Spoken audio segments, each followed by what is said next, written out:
psychological condition affecting more and more people. It is a drug-related condition, so let me start by making my own position on drugs absolutely clear. I used to be very anti-drugs, but I find that my attitude towards drugs has changed now that I've got some cash. The psychological condition I wish to talk about, however, is Friday night cash point paranoia. I'm sure some of you know what I mean. I suffer from it myself. Beep, boop, beep, boop. Do you require cash? Beep. How much do you require? Beep, beep. £20 in pocket. On arrival at the party, however, I am made aware of the possibility of the purchase of an interesting commodity. So a mere 10 minutes later, I'm back at the cash point again. Beep, boop, beep, boop. Do you require cash? Beep. How much do you require? Beep, beep, beep. Is this money for drugs? Take your money, loser. No, cash point machine, not loser, no, because during the war, and this is true, Churchill was prescribed cocaine lozenges by his doctor, which, coming from a doctor in the 40s, would have been neat cocaine. Crack sweets, essentially, was what our leader was taking during World War II. No wonder we won that fucking day. And in the light of that revelation, so many enigmas of Churchill's personality fall into place. Only needing 2 hours sleep a night, his energy, and above all, those great wartime speeches. Don't they just sound like someone who's done some crack? We shall fight them in the air, we shall fight them at sea, we shall fight them on the beaches, and then we're going to rake the beaches, make them really smooth, pick out all the pebbles, then we're going to arrange our CDs alphabetically A to Z, keep the Suez Canal open because that's where the orange juice comes from, nothing can stop us. My only fear with drugs isn't brain damage or health loss. My only fear is one day finding myself going, hey, all right, I'm clean now, Sinbad, all right.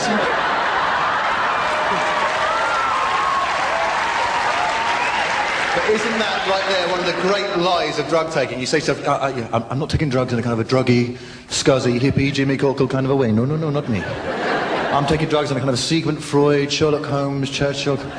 Byron is always the other name run up the flagpole in those arguments, isn't it? You always get people, complete junkies always saying, yeah, man, because like, Byron used to do smack too. Yeah, Byron used to do smack too, but he wrote all those poems, You Painted an Ambulance Brown. The lies we tell ourselves to assuage the nagging question in the back of our minds, under the influence of Friday night cash point paranoia, am I in too deep? A question I was forced to ask myself when I became involved in a plot to smuggle drugs from South America using migratory swallows as flying mules. I had a man in Lima massaging these polythene sachets of cocaine and heroin into the swallow's gullet, a la pâté de foie gras. Every summer, the Peruvian swallow, Apus apus, migrates to reed beds in the northwest of England, close to the key markets of Manchester and Liverpool. You see my thinking? You see my thinking? Unfortunately, under the hot navigational sun, the polythene sachets began to melt and became semi-permeable membranes through which the cocaine and heroin osmosed, giving the swallows a slow-release hit somewhere over the Atlantic. They started to go off course. Some of them went towards Stonehenge. Others were found perched on Primal Scream Stack at Glastonbury. Ornithologists noticed a birdsong new to the Peruvian swallow.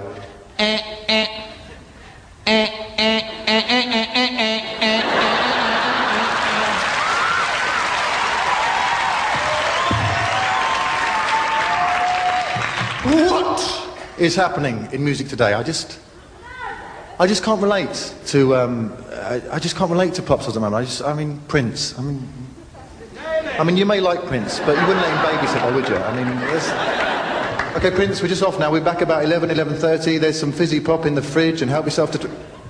No, Prince, no, don't do that. No, don't rub yourself up and down against the side of the fridge. No, please don't do that. No, that's disturbing. No, don't stick your tongue in the hinges of the fridge door. That's unhygienic, and also, Prince, someone could come along, slam that fridge door shut, your tongue would snap right off, and then you'd be sorry. And then your name really would be...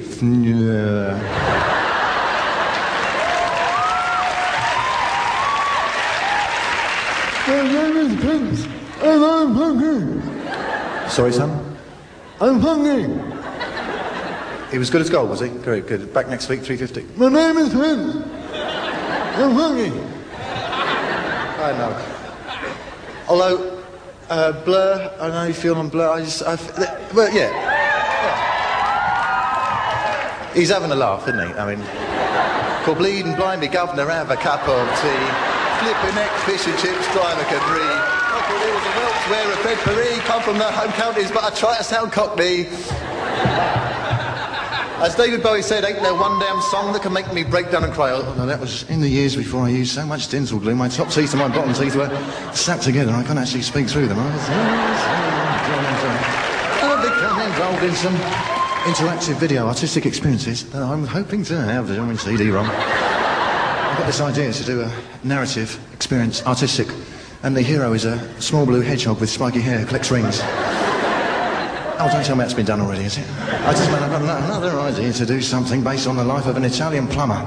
And he jumps on these coins. Has that been done to?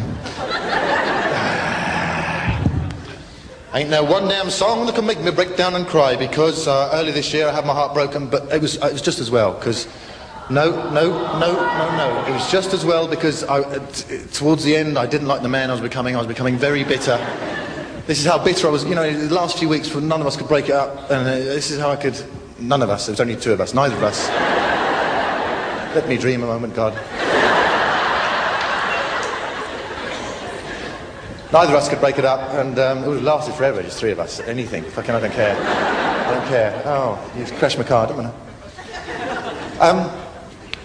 I was becoming very bitter, neither of us could break it out. I remember driving past one of those zero tolerance posters that said 50% of all women who are murdered by a current or former partner, which is a shocking statistic, but because this woman was breaking my fucking heart, my only thought when I saw that poster was to go, no! Not murdered, executed, put to the sword in the name of the Lord. A humiliating climb down from my feminist self-image. I think of myself as a feminist ontologically. Ontologically means I don't have to act like one at any point in time. And then that whole relationship was a series of humiliating fallback positions, humiliating climb downs. It started off with me saying, honey, you're so convinced I'm going to hurt you, trust me, I'm just going to make you happy, trust me. And then I slept with my ex-girlfriend, and it is true what they say, when the dick is hard, the mind is soft, because when I was about to commit this terrible betrayal, my head was full of all this specious nonsense, all these excuses, why it was a good thing that I was about to do. I was thinking, you know, yeah, because it's going to be good for my ex-girlfriend, because it's going to show her that I still care about her. It's going to be good for me, obviously. It's going to be good for my present girlfriend, because it's going to take some of the pressure off her in the relationship. It's going to be good for the situation in Sarajevo. The Serbs and Bosnians, in witnessing the senseless destruction of a beautiful thing, may perhaps reflect upon having destroyed my own life. You start to see all life as a series of humiliating fallback positions. Partly true. Partly true. Here we all are, 20-somethings, 30-somethings, 40-somethings, fetus-somethings in the front row. And at this age, we're so damn picky, so damn finicky about who it is we may deem to go out with. It's like, well, they're warm but not intellectual, and they're intellectual but not warm, and she's sexy but not beautiful, beautiful but not sexy. Listen to the cosmic laughter in the wings.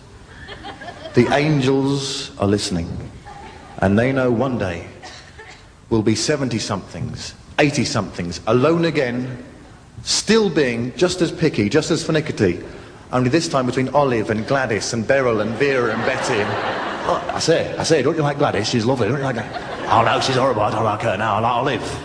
Oh, Olive, lovely, yeah. She's got really pert breasts. Yes, they're right up here.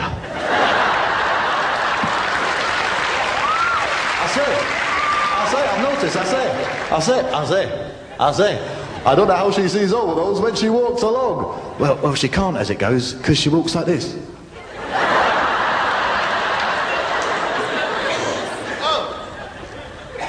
It is all waiting for us. Those of you in the audience have been chucked, not that I was. Did you find that your friends, thinking they were doing you a good turn, thought that what you wanted to hear were bad things about your ex? Did you find this? Because They don't realise you're still in love with this person. I was talking to a friend, it's absolutely true, I was talking to a friend telling me how heartbroken I was and, you know, how gutted and how I missed her and everything. He said, yeah. But she has been around a bit though, hasn't she? Excuse me, I'm in mourning, this is grief. If she died with this same man be coming up to me at the funeral and saying, I know he must feel, Robert, it's a terrible loss. If it's any small consolation, she was a right slapper. The vicar's there saying, and as we commit her body to its final resting place, I'm sure we would all like to ask God a question. Who hasn't she shagged?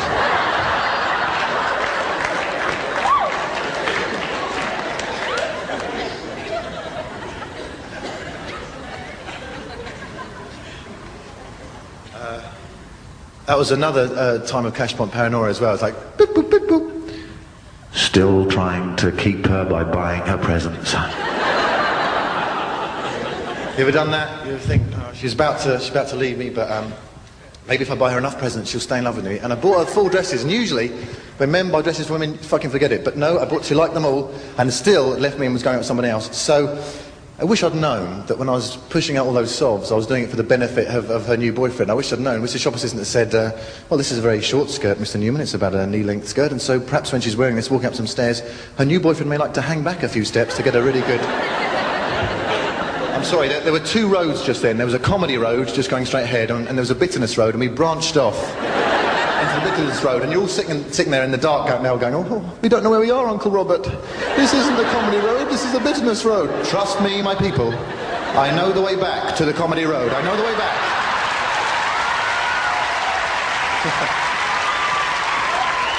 We're there already. I've just started going out with someone else again now, and one of the things I've noticed about arguments...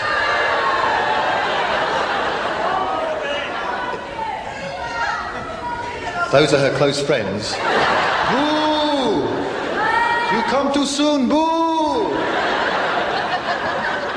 She pays for everything, boo! One of the things I've noticed about arguments is the way you argue, you know when you first meet someone, your arguments and disagreements is how you show just how mature you are. I say, oh really? Oh, you think that? That's very interesting. That's completely opposite to what I think. It's very interesting to hear a different perspective put on this from someone I'm hoping to have sex with. That's very interesting. That's very interesting.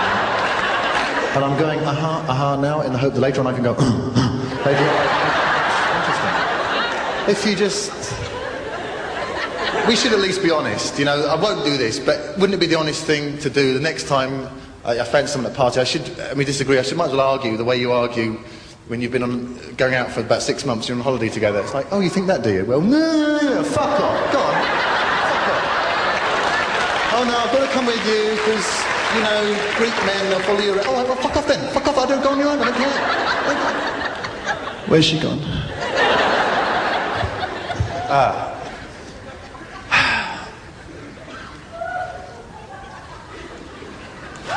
This is all very nice, isn't it? It's all very nice.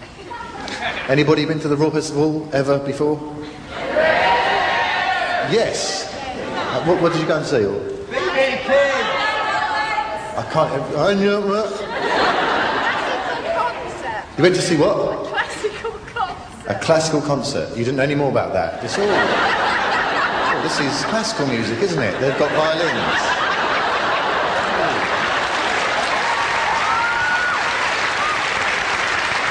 Do you know any more detail about it?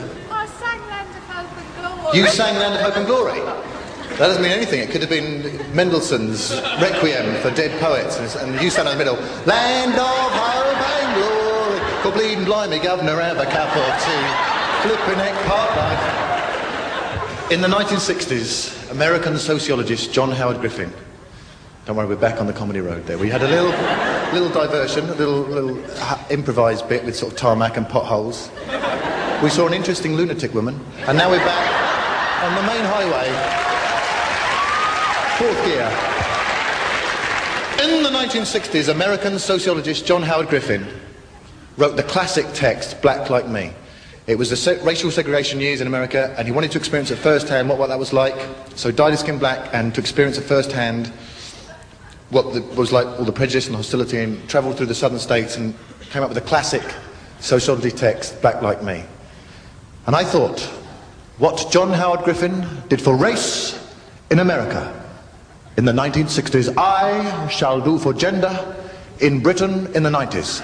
And I've had this idea to write a book called Female Like Me. And to research this, I've disguised myself as a woman and walked through the streets of London to experience at first hand whether or not there is more prejudice or hostility or opportunity or choice. And I have to say, sisters, I've found some shocking discoveries, I really have. Chapter 1. Sexual harassment, vocal and physical. Now, I had thought that men shouting sexist comments out in the street was something that happened, I don't know, once a month, once a week. Within half an hour of walking the streets of this city disguised as a woman, I was walking past a building site. A builder leaned off for the top of the scaffolding and he shouted out, "Oi, are those your tits, or have you got two halves of a melon up your shirt?" Which was rude, it was offensive, it was an invasion of my personal space, and it was hurtful. It was very hurtful. As it happened, I did have two halves of a melon up my shirt, but that is not the point. The point is when I don't do a thing for a single day. Sexual harassment, physical. Now, for buttocks, I used two of those mini footballs known as hacky sacks. I discovered that certain young boys not only felt that as a woman they could go up and touch my buttock, they felt they could steal my buttocks as well. And play football with them and not give them back. Give me back my buttocks. They were oblivious. Chapter 2. The sexual curfew. I wondered whether women are more worried about walking the streets after dark than they let on when they're talking to men. So I thought the only way to find this out was to talk to a woman, woman to woman, about this situation. And one night I was on my way home, having been a woman all day, and my stubble had started to grow through, and I got caught in the rain and my wig had slipped and my makeup had run a bit. And I went into this, turned into this quiet, dark street, and there was a woman walking down on her own. So I thought, now is my chance to see it face to face. So I crossed the road and I went up to her and I said, "Hello, how frightened are you?" And I have to say, ladies and gentlemen, she looked absolutely terrified. So much so I shared her feeling of rage. I was joining her. I shared the feelings of fear. I was joining her, running down the street going, "Yes, help, help, yes, help! There are madmen around, help!" Chapter 3. Women and the employment opportunity. Which I later rewrote to Women and Employment Opportunity because that's grammatically correct.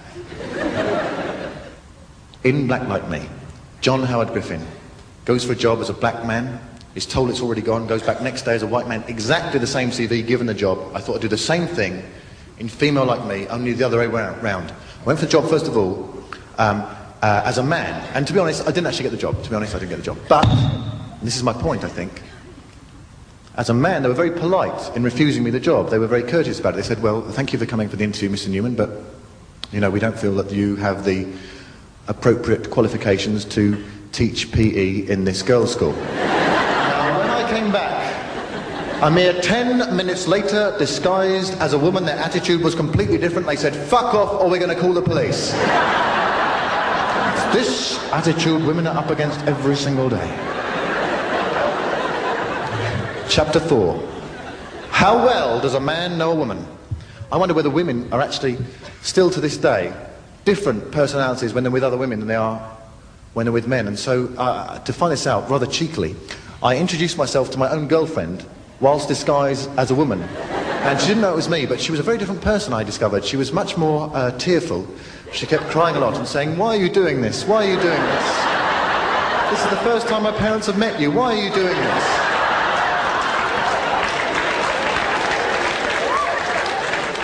The fifth and final chapter, I extended that idea to women in the all-female unit. Now, like all men here, I'd heard a lot about how women are much more supportive of each other, how feminine solidarity is a wonderful thing. I have to say, I discovered the reverse to be true. I was in the changing rooms of my local swimming pool, and I found the women there to be downright hostile. And this sort of negative reaction led me to abandoning not only Female Like Me, but its planned sequel, Old Age Like Me, in which to discover at first hand whether or not there was more prejudice and hostility towards old people in our society. I was going to describe myself as an old person by going around for a whole day, smelling of piss and talking inane fucking gibberish at the front of the post office queue, keeping everybody waiting for 10 fucking hours while I had my only conversation of the week. I thank you all.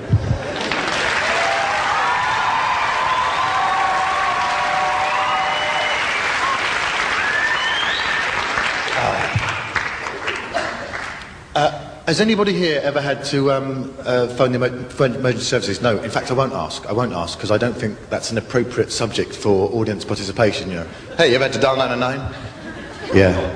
Why was that? My whole family were killed in a car crash. Well, then I bet you had... Oh. I mention it because I've had to dial 999 twice in my life, and each time I've got through to this man, it may even have been the same man, who I felt was making a point of how unruffled, how unperturbed by my great distress he was. Because you phone up and you say, I need to find you really quick, I need to find you. And he goes, emergency services? Which service do you require? Fire, police, or... Oh yeah, I'll have a coffee if you're making. Yeah, all right, yeah. Milk, 1 sugar. Ambulance. Now, I know they're doing this. I know their thinking is like less haste, more speed, and I know also, obviously, it's one of those jobs, you've got to have some sort of emotional barrier between you and the everyday trauma, otherwise, you know, you'd be like an emotional wreck halfway through your first day. Do you know what I mean? You'd be phoning up saying, I need to find you really quickly. Oh, what, is your house burning down, everything you're own on fire? Oh, no, that's terrible, you're right, mate, you're right. Oh, no, it's been a terrible day. Earlier on, somebody phoned up, they'd just been run over, just crossing this area, run over. And other people, their family, they came home, they'd just been on their holidays, and their house had been broken into, everything was stolen, as your hi-fi all right, theirs was stolen, oh no! What sort of a world are we living in? Why, God, why? Don't worry about you, you'll be all right, these people are heroes. Get down there, mate, get down there as fast as you can, just pull on your stuff and you'll be your heroes. So I know what they're doing it seems to me, both times I've phoned up, that they're taking it a step further, and I felt, honestly, that he was getting off on how unruffled, how unperturbed I was. Because you tell him where the fire is, and you tell me the fire engine, and then he goes, and what is your name? And your address? Oh, it doesn't matter, just send the fire engine, just phone it. Oh, it does matter. Because this is my moment of fucking power. I've seen the way you people look at me on Saturday afternoons in the Arndale Centre. Like I'm just a piece of litter on the pavement. And do you know what makes me mad about you people? I'm here all the time, and you only ever phone when you need me. I'm sorry, but I don't know who you are. But... Yes. You don't know who I am. Yes. I'm just a piece of litter on the pavement, I suppose. You don't know who I am. I just happen to be the great connector holding the very fabric of society together. Not that it's important. You don't know who I am. No. I'm just a piece of litter on the pavement. Yes, but you know who Michael Jackson is, don't you? Oh yes, and he is so much more worthwhile than me, isn't he? Oh yes, he is so much more worthwhile than me. Yes. Here is a man who thought that the pop band Boys to Men was the name of a home delivery service.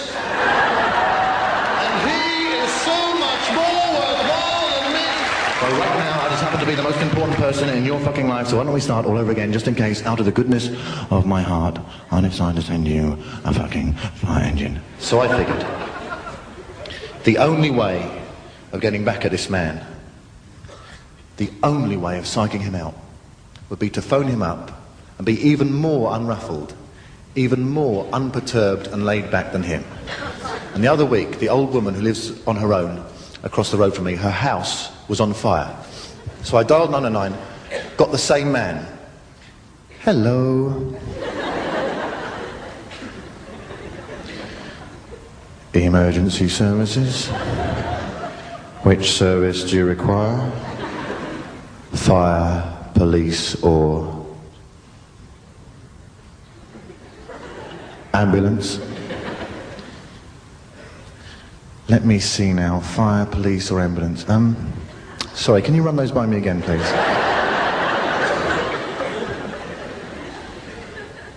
Emergency services, which service do you require? Fire, police, or ambulance?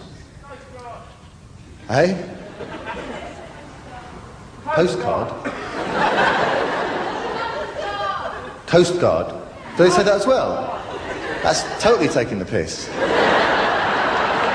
Fucking your house is on fire. Your house is on fire and Nutty Nelly and Noah come round. They don't actually say that if you're phoning in London, surely not. Or is it like loads of people from fucking Ilfracombe come in on the coach? Coast Guard. Like them young tourists from London, they come in there.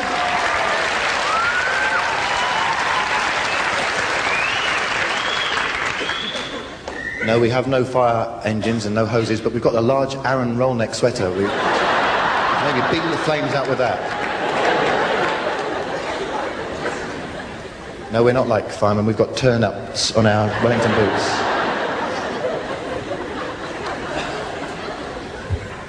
Oh, I think I'm going to need a fire engine, please. Mountain rescue, good.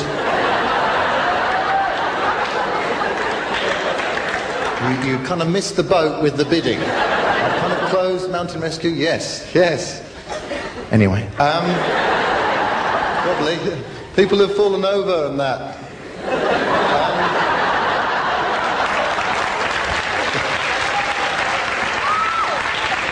Yeah, like I'm going to do a fucking 10-minute improvised routine about mountain rescue. Fuck you! Oh, I think I'm going to need a fire engine, please. To what address? What address? Hold on a second, hold on. Do you know I can't actually read the number on the door because the flames are licking over most of the lower part of the house. Well, just tell me the name of the street. Just tell me the name of the street. I'll send the phones in. Just tell me the name of the street. I'm sure you know it. It's a very nice street. Well, it was. There's a gutted shell in the middle of it right now. Hold on. I think we're going to need an ambulance as well. She's shouting something out about my slippers are on fire, help, I'm going to jump. Hold on a second. Keep it quiet, I'm on the phone, all right? I'm trying to talk, yeah. Just tell me the general area, just tell me the general area. I'll send the fire engines, they can follow the plumes of smoke, just tell me the general area. Certainly. Just repeat after me. I am litter on the pavement.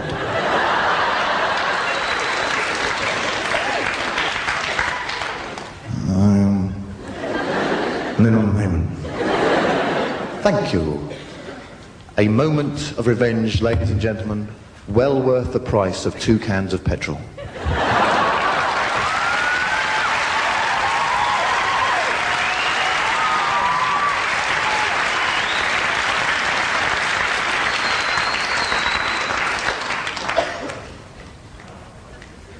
Brilliant. It's the camera. Crime Watch this week wants to know if you recognise any of these people here. One woman is wanted for shouting out at Elgar concerts. Other people are connected with Royal National Lifeboat Institution theft. Do you recognise any of these people at all? Backlit shot. Just... Okay, fuck off now.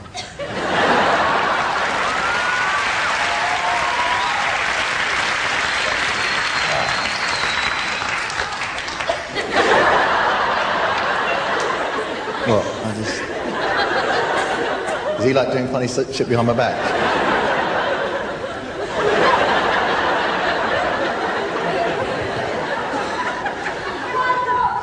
Hey?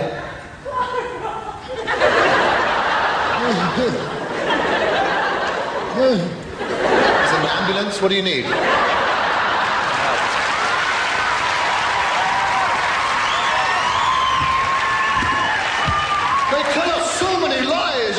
So many lies on the news. Did you see this about a month ago on the news? They said, today is the 50th anniversary of the day the French resistance liberated Paris.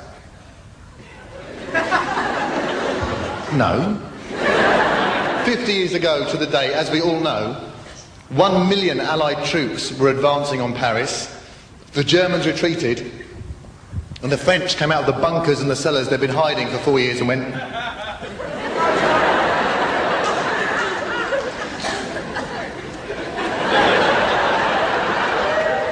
and don't come back.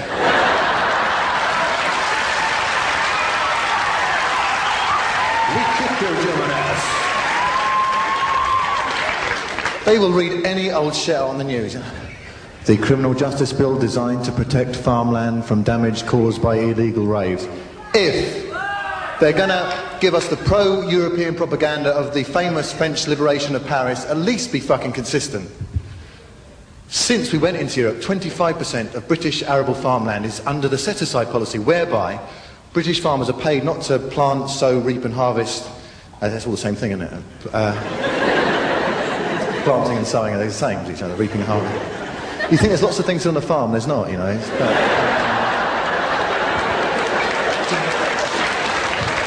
To plant and harvest, say, I don't know, say a crop like, say, barley, because you know, it's unfair competition with the Spanish who also grow barley, and I don't understand this, but it's something to do with it's unfair because it's an integral part of Spanish culture to knock off at lunchtime and do fuck all in the sombrero for the rest of the day. That's my understanding of the situation. I may have got it wrong.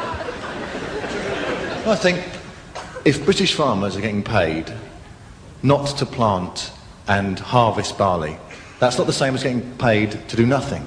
If they're getting money from the government, I want to see them in the fields from 7 in the morning until 6 at night with a basket of barley seeds, not planting and not harvesting barley. I want to see them out there.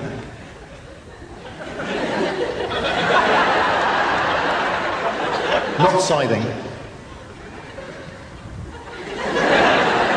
And I want to see them driving along in combine harvesters. Instead of the blades going around on the ground, they're kind of up in mid-air. So go, I'm not doing fuck all.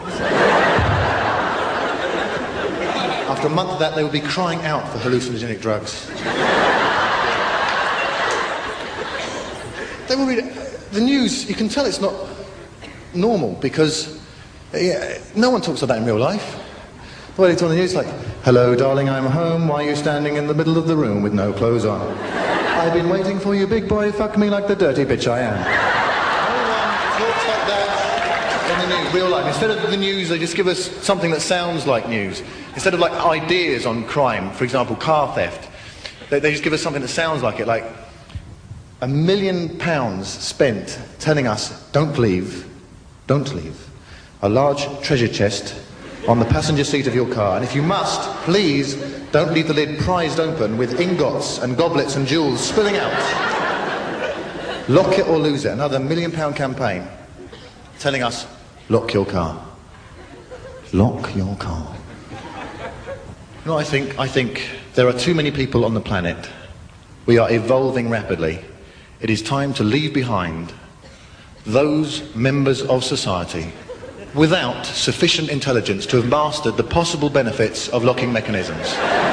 Let these people fall by the wayside, and in future we can study their fossils. A little outline. This is lockless man here, key in one hand going...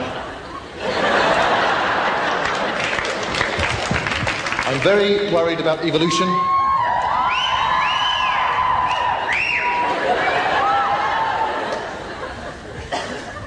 Did you get... Hey? Hey? Call the Coast Guard. Call the Coast Guard. Oh, I thought it was funny. They didn't, but fuck it. Okay. Yes. Evolution. I am very worried about evolution indeed. Very worried about evolution indeed. Very worried.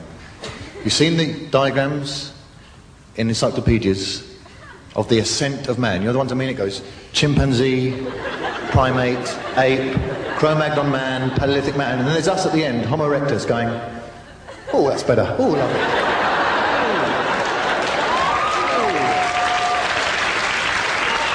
And it's always presented like this is the finished article, like standing upright is the finished article, but you know, after the long stoop through the mine shaft of pre-consciousness, we're like, oh, lovely. Ooh. Smiling now, oh, lovely. It's not. There is another stage of evolution to go, and it's obvious. This idea of the perpendicular as the finished is just a construct we have inherited from the symmetry inherent in Athenian architecture. Trust me on this. There is another step to evolution, and it's obvious. Look at it. There's another step. What the next step is, it's clear to me, and this is why I'm very worried about the subject. You have chimpanzee, ape, primate, Cro-Magnon man, Neanderthal man, Homo erectus, and then what is waiting for us? Our sad destiny. Oh, this sucks. This is going to be very, very bad for us because we're going to have to listen to non-stop calypso music. It is going to be very bad.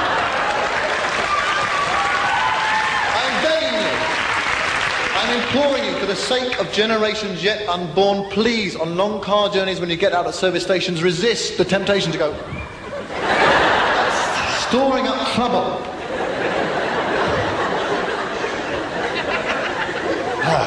Evolution and crime.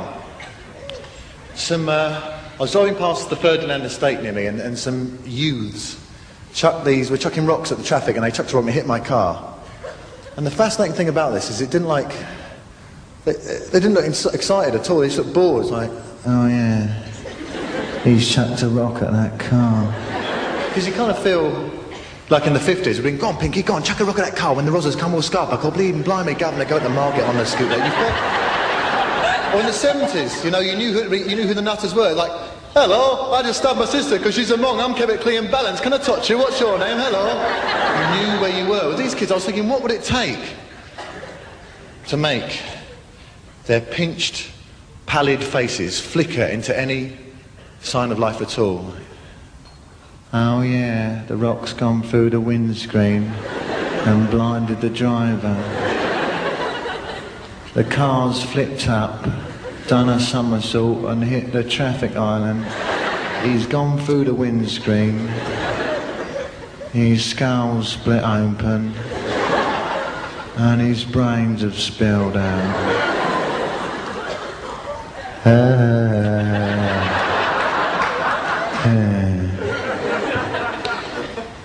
They have no ideas on crime because they have better things to do. And we found out what they were, didn't we, with the spectacular death of Stephen Milligan MP. That was fucking brilliant, wasn't it? I was thinking, how could that have been worse for his family? You know, because you don't want to embarrass yourself in front of your mum. That's what... How could that have been worse? You know, what was it? It was, stop me if I forget anything, a tangerine in the mouth, polythene bag on the head, noose around the neck, the fishnet stockings. I was thinking, how could that have been worse? Because, you know, his family, if they've got to bury him, they've got to have a funeral with all the dignity and the decorum and the solemnity of that event. I'm sure people are coming up to his family at the funeral and saying, it's a terrible loss, but... I'm sorry. The thing they're saying, Stephen, we mustn't let the extraordinary circumstances of his death detract us from his life. Stephen will be remembered for many things. Well, 4 things. 5 if you include the amyl nitrate. I think, how could that have been worse? How could that have been worse for his family? You know, I think the addition of one tiny detail is all I can think of. If on top of the polythene sachet and the tangerine in the mouth and the noose on the neck and the fishnet tight, if in his free left hand there'd just been a little picture of John Major just there.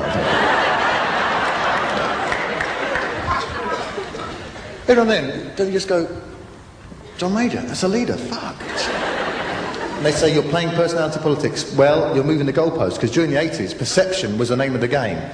I'm not listening to those sort of comments about John Major. I'm leaving.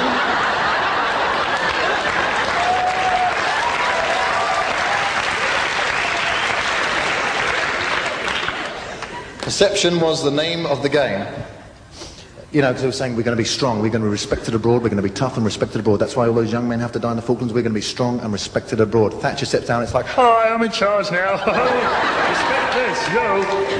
They would say, we're solving crime, we're going to America for the ideas on crime. Yeah, where the problem is solved. With America, a chance to start anew, you know. Instead of higgledy-piggledy streets, we're going to have a general store. We're going to have High Street with a general store on it. Intersecting roads, a little corner on every street from which future generations can sell crack. And a little cul-de-sac kind of thing with a chain link fence at the end that criminals can climb over, but the police just grab that leg just as they're going. I went to New York. Anybody been to New York here? Yeah? Oh, lots of you. Did you sail there from Ilfracombe or... Did you have a nice time when you were there? On what? Eh? No, why not? It's crap. Fucking Egon Roney's travel guide, New York. Said by some to be the greatest city in the whole world. Crap. Oh, fuck, I thought I lived in a great city. Oh, shit, fuck, okay. I think the staff of the Royal Festival Hall are proud of the audience I can attract to this venue.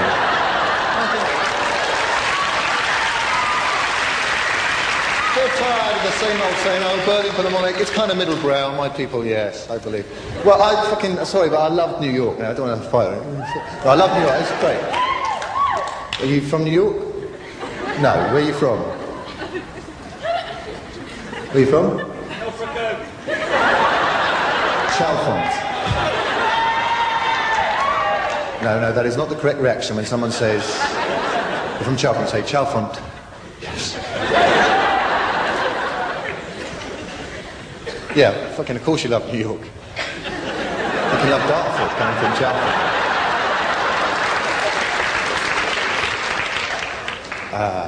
If I can make it in Dartford, I could lose my job in the checkout till at Safeways. I don't know.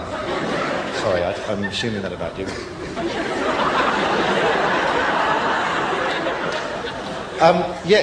New York I loved, but the waiters, I didn't go on with the waiters because you say to them, can I have eggs please? And they say, how would you like your eggs? Oh, however, you know, we do them any way you like, sir. Any way you like. Okay, I'll have them poached then, please. Poached? What is poached? What is that an English thing? What is poached? All right. Only way to get back at these people is to waste their time. All right, I'm not fussy. If you don't do them poached, I'll just have them furdled. Or fardled, I don't care. Oh, well, if you don't furdle or fardle them, forget the eggs, I just have potatoes, just potatoes. How do you want those? I'll have them brangle mashed with some sticklebacks on the side. Usually I can't say no. It's just a thing about me, I can't say no. Attention women, I can't say no. It's just a thing, I can't say no. Attention women. And, for example, I used to work in this warehouse, and there was a man there, I don't know how to put this kindly, but he was a boring, fat, smelly bastard. I think euphemism would have been a bigger insult. And one night, it was a Friday night, we were in the bar together, and he was saying, oh, do you want to come for a drink? And luckily, as luck would have it, I had actually, genuinely, honestly arranged to meet someone else that night, so I was able to go, no, I can't do it. I've arranged to meet someone else, I can't do it, I'm not even lying, I can't do it. And he went, oh yeah, okay, fair enough. But as he slunk away, I could see that look of rejection in his eyes, like, oh yeah, you're just like everybody else, okay. And I couldn't bear that, I can't say no, so I went up to him and said, look, I tell you what, look, I can't actually make this Friday, but I tell you what, why don't we spend all summer together in a caravan, just the two of us? Say you can, please say you will, it would mean so much. Occasionally though, you do have to speak out. And the other day I was going to Boots the Chemist in Camden, and I had to go through an anti-vivisectionist picket. And so they were giving out these leaflets, so I took one so they wouldn't pick on me. And so I'm reading this thing while I'm waiting for my Prozac. And they're against testing cosmetics out on animals. Cool, where do I sign? All right. But these were hardliners, my friends, against any medical research experiments whatsoever on animals, which I find astounding. The idea that someone I love, someone you love, could be saved from dying of cancer for the sake of a few experiments on what is, after all, a bit of tucker, is mind-boggling to me. So I came out of that chemist and I went up to him and I said, I just want you to know how diametrically opposed I am to everything you're saying in this leaflet. I said, this may sound like a rhetorical figure of speech, but it is not. I genuinely mean this. I would honestly go into any field and kill every single horse, cow, goat, sheep, cat, dog, hamster, rabbit, gerbil, if I honestly believed in my heart for just one moment that it might be a bit of a laugh.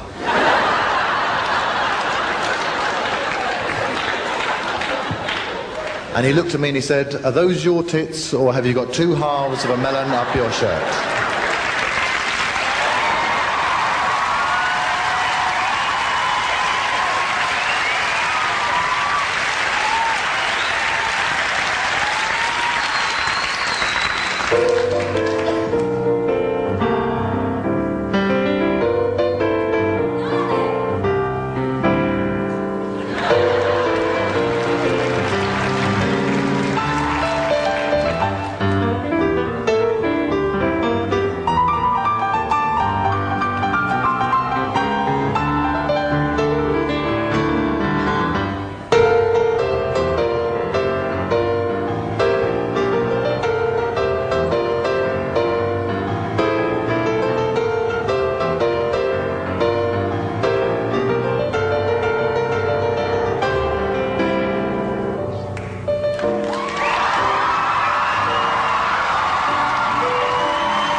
Ladies,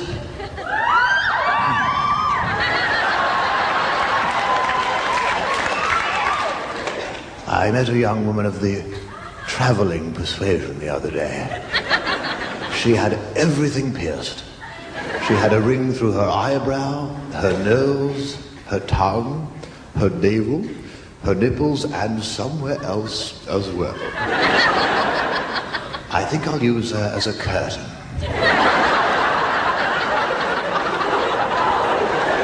It is so very important to have curtains. I keep forgetting to draw my own curtains. The other day I was downstairs. It was at night and I'd forgotten to draw the curtains. And the next door neighbors came home unexpectedly and chanced to look through the downstairs window. There I was, to my intense embarrassment, stark naked in the middle of their sitting room.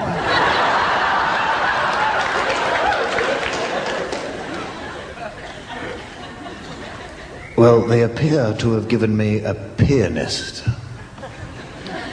Obviously, the person on the other end of the telephone was rather hard of hearing.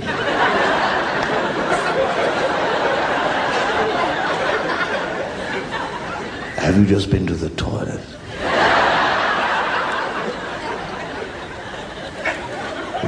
Is that where you've been? Yes. Did you use the gents or the ladies?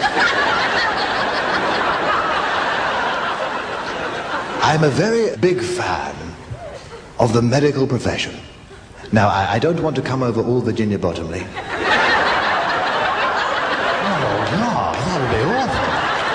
I mean, imagine if her husband was tied up and forced to watch this again and again. That would be awful. I mention it because I was cruising in my Bentley the other day, and I chanced to look in my rear-view mirror, and there was an ambulance behind me, siren flashing and wailing, headlights full on, bibbing furiously. I was seized with an irresistible urge to slow right down and pull into the middle of the road. I derived a curious thrill from thinking of what was happening in the back of the ambulance. Some young flibberty-gibbet writhing around in pain and distress. Saved me a journey. So taken am I by the medical profession, I recently became a doctor. You may have read about me and seen me on the news. When 20,000 women had to be recalled after their smear test went wrong. Clumsy old jobbers. Going to have to do them all over again.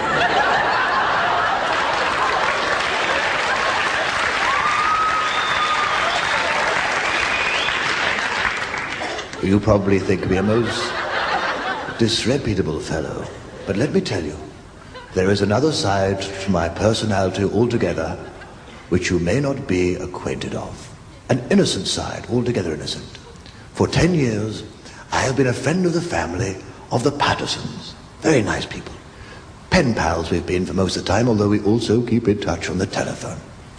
And do you know, in all this time, we have never actually met. I decided to spring a surprise visit on the Pattersons. I parked my car outside their house, propped up the bonnet, rang the doorbell. Excuse me, my Bentley has broken down. May I use your telephone? By all means, I rang my valet, who, as arranged, told me it would be at least 2 hours before he could come out.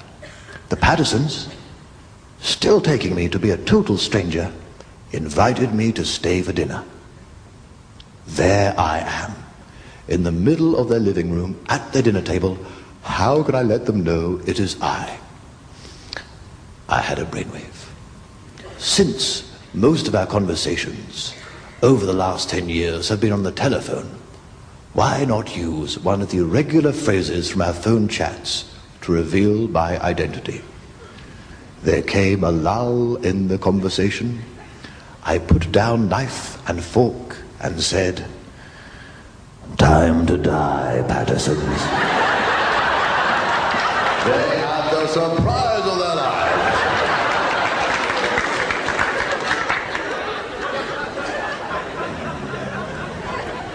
Well, we're coming to the end of the evening now, and I'm sure those of you are thinking of wending your way back to the safety of your homes, and so am I, also thinking of going back to the safety of your homes. I think I'll have another cigar. I've left a lighter in here somewhere.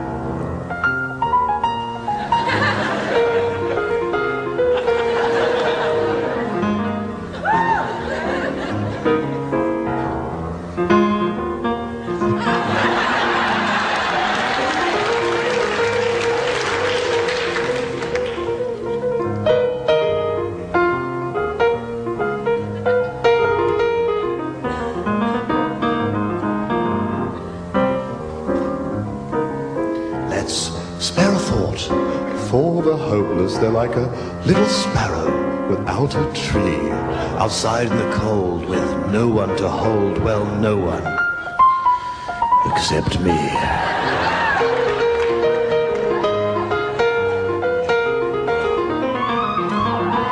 I cruised America where they call the homeless bums from Times Square to Alice Springs. I traveled around inside a Greyhound, which was nothing like the real thing.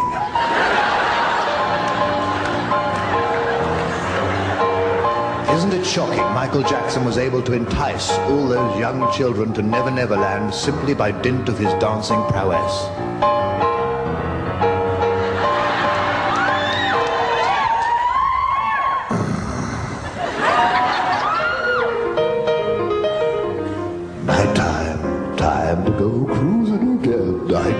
It's time to go.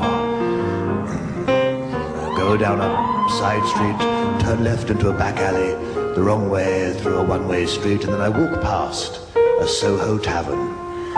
There's some young homeless flibberty-gibbet flopped in the doorway. What's that you say, my dear? It's the system, what's to blame? Well, I suppose you'd like to get one over on the ruling classes, wouldn't you? Seems to me the very best way of humiliating a member of the aristocracy would be to urinate on him. Shall we say tomorrow at 6 o'clock?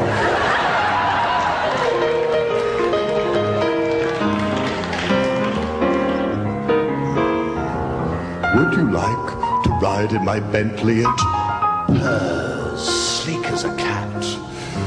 You know, my dear, I would do anything for you, and unlike Meatloaf, I would even do that.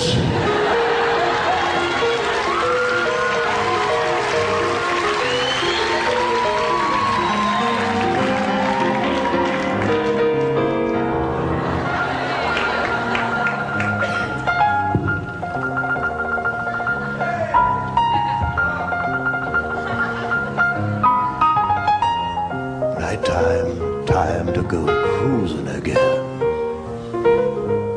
Let's raise a glass to moral opprobrium for my hip flask of liquid opium. Give me the waifs and the strays, the runaway loners. Oh, the night is young and so are the homeless. I've got ants in my pants, a recent peccadillo. I've got a refugee chained to an armadillo. I'll be lying my back in a bill with a row of hypodermic needles in each arm, surrounded by freshly slaughtered cattle, their blood steaming in the midwinter air as naked fifth-form schoolgirls, others of Winifred's chain gang choir, frolic and gamble over my body. That last bit didn't actually rhyme, but the fact that you expected it to rhyme, and I disappointed you, turned me on. Thank you.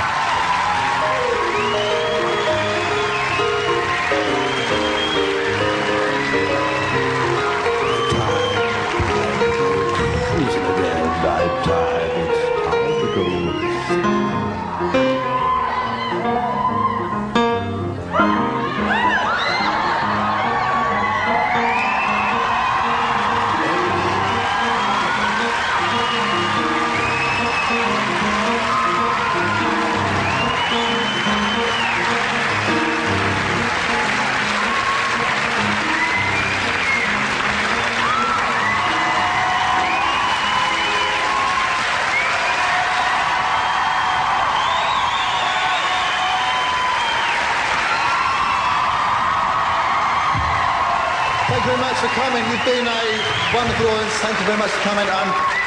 It means so much to me, the Comedy Road. We've come back and it's been good. And because to me, audience, I know I'm a bit overweight, but that's... I'll come back to be all loving and there's a bra on the stage for you.